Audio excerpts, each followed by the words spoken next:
Sunday leading up to the 109th running of Indianapolis 500. Helio Castroneves, Kyle Larson will be joining us here momentarily. We are currently joined by Rinus VeeKay, 27th quick, driver the number 18 Ask ROI DCR Honda, scheduled to start 31st in the race. And I guess the big question, Rinus, out of the gate for you is, how did the car feel back in race trim, looking ahead to Friday, carb day, and the race coming up on Sunday? Yes, definitely felt better than qualifying trim. We were not that far off this time. So yeah, I felt like we found a good balance to race with. Passed a few cars because we did so many qualifying runs in the weekend. To save the engine, we had to drive with lower power settings, so we didn't always look as racy. But once we put the actual race power on, it was good. I feel like I can actually move forward in the race. Just looking back to yesterday, didn't have a chance to talk to you, but obviously there's a moment. Hey, you made the race. Obviously, Jacob didn't, though. So I'm sure that the team was a bit torn about how yesterday went. Yeah, definitely. It's a lose-lose situation, kind of, when at the end we're basically racing, deciding what car is going to miss the show. Yeah, unfortunate, definitely. Unfortunate position to be in. But yeah, at the end of the day, we're all trying to get in, and I'm with two cars being that far off the pace. We were both pushing hard and then trying our best, and like Dale said, we were kind of playing chess with two queens. So it was hard, but in the end, yeah, I mean, we just tried to make the show, and I did. Jacob didn't, but I saw Jacob last night, and he's doing well, and of course bummed, but. Yeah, he accepted the fact, and I'm sure he's eager to get going again. Head to Detroit. We look forward to seeing you in your sixth Indy 500 coming up on Sunday. Questions in person.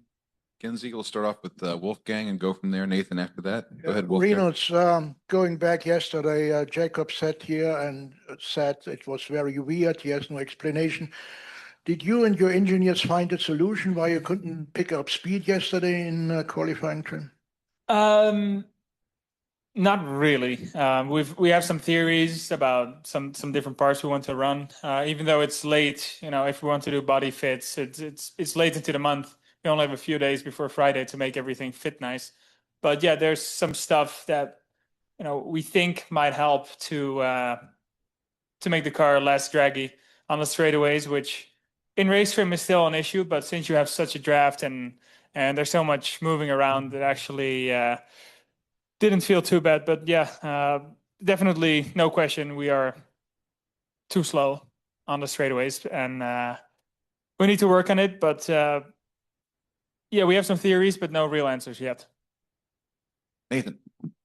Rinus, I imagine you've heard the news regarding the 2 and the 12 team penalties for Josef and Will, moving them back to 32nd and 33rd, moving you up a couple spots on the back row. What, as you have digested that and thought about it, would you like to have seen Jacob be allowed to start this race, knowing what we've heard and learned now about Josef and Will's cars?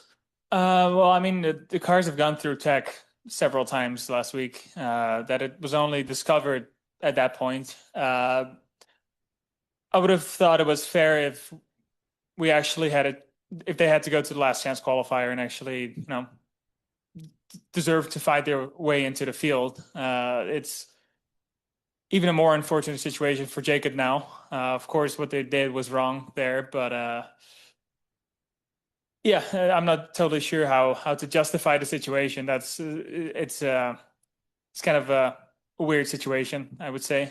You don't see this every year. For me, if you told me a week ago that I would be starting on the same row as two Penske's, I would have been very happy. Unfortunately, we're at the tail end of the field. Jenna? Rinus, Pato talked about the year that he did not qualify for the race, and somebody said, how much does that hurt? And he says, no, you don't want to be out there in a car that's terrible for 500 miles all day. That's the worst thing ever. You were not happy with your car yesterday. Are you in fear that Sunday is going to be a long, miserable day for you? I was last night. I was kind of worried. Yeah, it is going to be a hard race. We are not as quick as what I'm used to at the 500.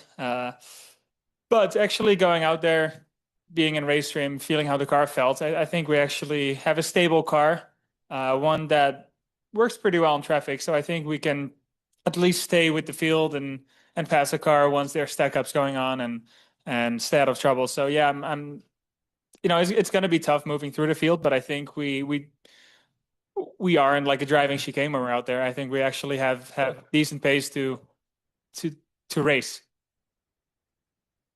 Any other questions for Rinus? Otherwise, we'll cut you loose. Thanks for coming up, Rinus. Yeah. See you in a couple days. Thank you. Thank you, sir.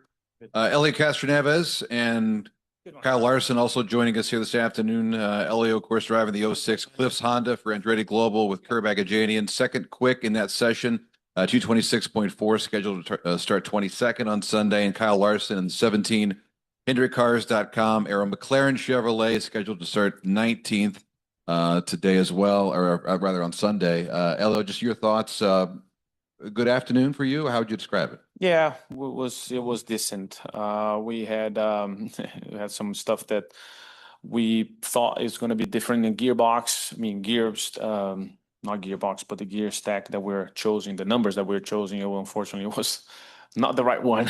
So we have to lose a little bit of time on that to fix it. And once you fix it, no problem. The car seemed to be handling well. And yeah, other than that, we just continue pile and laps, tweaking here and there, and getting better.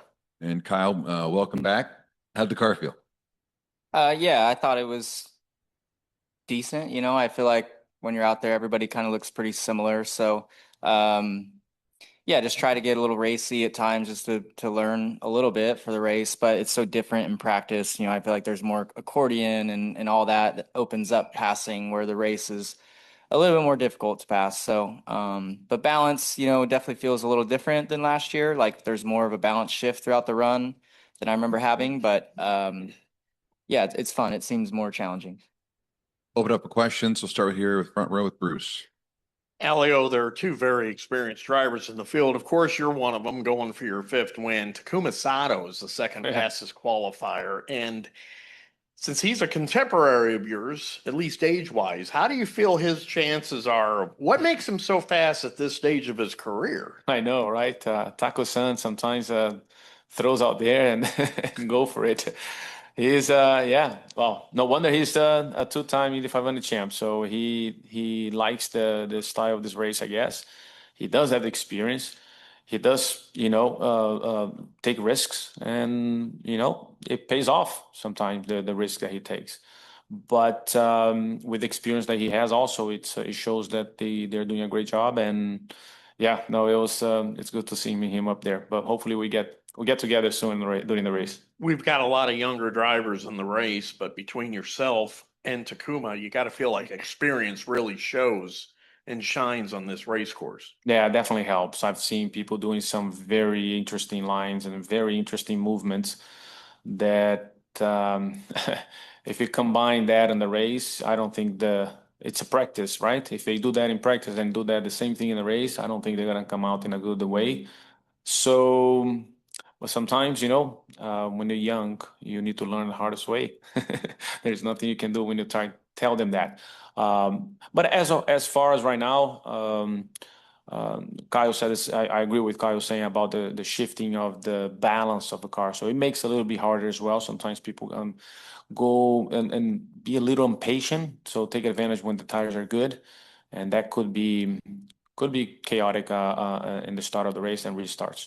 And for Kyle, it's going to be a little bit different race for you because you're starting mid-pack. How big a challenge will that be? And do you look forward to saying, hey, let's see how this works coming up, driving up through the middle of the field? Yeah, I think, yeah, I mean, it definitely presents challenges, but I had that horrendous restart last year, and I think fell back to like close where I'm starting. So, you know, and we were able to get closer to the front by the, you know, three-quarter point of the race. So, you know, I think if you just normal kind of race stuff, you know, execute good restarts and pit stops and things, you can work your way forward without having to work too hard. So, you know, hopefully myself and our team can do a good job on Sunday and just chip away at it. Let's go on the far side and then back to Wolfgang. Go ahead. Kyle, I know you'd probably rather start, closer to the front, but was it nice at least to have, yesterday morning as like a little bit of a breather, with this hectic schedule you've had?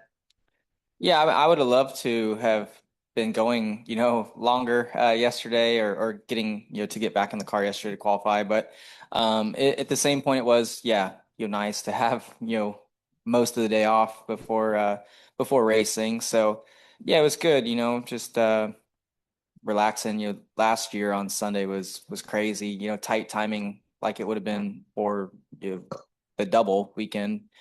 But yeah, yesterday was very, very relaxed. Wolfgang?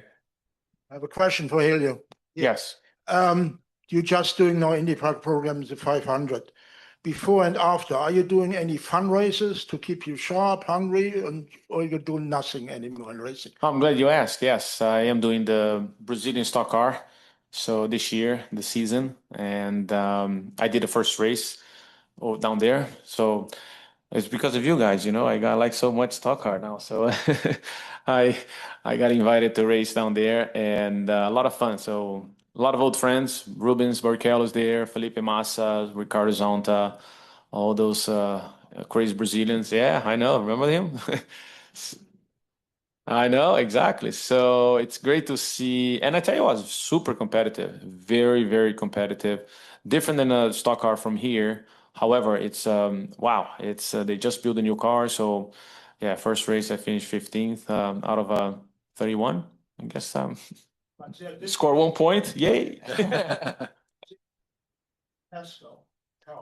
Oh yeah, it's a lot different. The cars in Brazil. They're trying to, especially the manufacturers on their Chevy, Mitsubishi, and Toyota. They want to mimic what's the car in Brazil are. So they look like an SUV, but super cool SUV, really low ride and a super nice. And so the cars are completely different. So you guys got to take a look. Is that what PK runs? Oh yeah, Nelson Piquet, yes, Junior is also run there. Yeah. Nathan? Ellie, I know when we asked you last year about Team Penske's push to pass Yep. incident that you were very passionate about supporting them and believing that they didn't knowingly do anything wrong. How have you digested what took place yesterday now as not only a driver and a competitor of Will and Joseph, but a team owner out there as well? Same. I believe they did something to look good, cosmetic. I don't think the little lip it's gonna make them 3 mile an hour faster.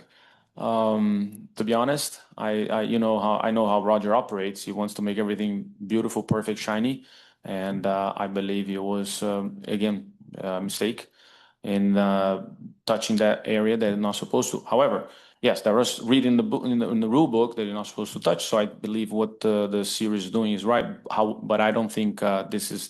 They don't need anything like that to go fast. And yeah, no, I don't see this as a situation that people are creating and making a big deal. But yes, in terms of performance, I don't think it would have changed anything. Jenna? Kyle, you see a lot of weird stuff in NASCAR like this. Just new to this series, not as familiar. Does any of this seem strange to you with the Penskes and how it's being handled? No, I really don't have like an opinion on it. I don't, so I stay out even in the NASCAR side of it. Like, Buescher got hit with his penalty, but I don't even know what it was and don't really care. It doesn't affect me and our team. So, I don't really get too involved with other teams. Go ahead. Cars will be okay, even though they've been moved to the back. You think the Penske cars will be okay? Oh yeah. Yeah. That's You right. guys see Joseph out there today? Yeah. He'll be just fine. Bruce? You got any good Wilkesboro stories for us? How your race went? Anything unusual happened down there? What you may have heard from fellow Cup drivers about your Indy 500 effort? No, I didn't. I only talked to a couple guys there that were, curious about what's going on here, but it was a really fun race. I really enjoyed it. That's by far the best short track we have in NASCAR. Like, it's really racy and we have grip and can, run multiple lines. So yeah, it was fun. Just, we were running third after taking 2 tires and, was just starting to rip the top really fast and got loose in and smashed the wall and ended our race. And also, you drive anything, anywhere, anytime. Would you like to join Helio in the Brazilian Stock Car Series sometime? Yeah, I'm down. Brazil sounds fun. Is that right? All right. I'll work on it. Yeah. And my Maybe when teammate- I'm old, maybe when I'm older, you know. I'm a little busy now, but when I get older, I want to do a lot of cool things. So That's yeah. what I'm doing. Yeah. Inspiration right here. Winter here is summer down there, right, Helio? So Yes. yeah, so there you go. Oh, perfect. My wife will be all for that. Oh, Let's they're gonna go. love it. Anyone else? Last call. All right, guys. Thanks for coming up. Enjoy a couple days away from the track. We'll see you back on Friday.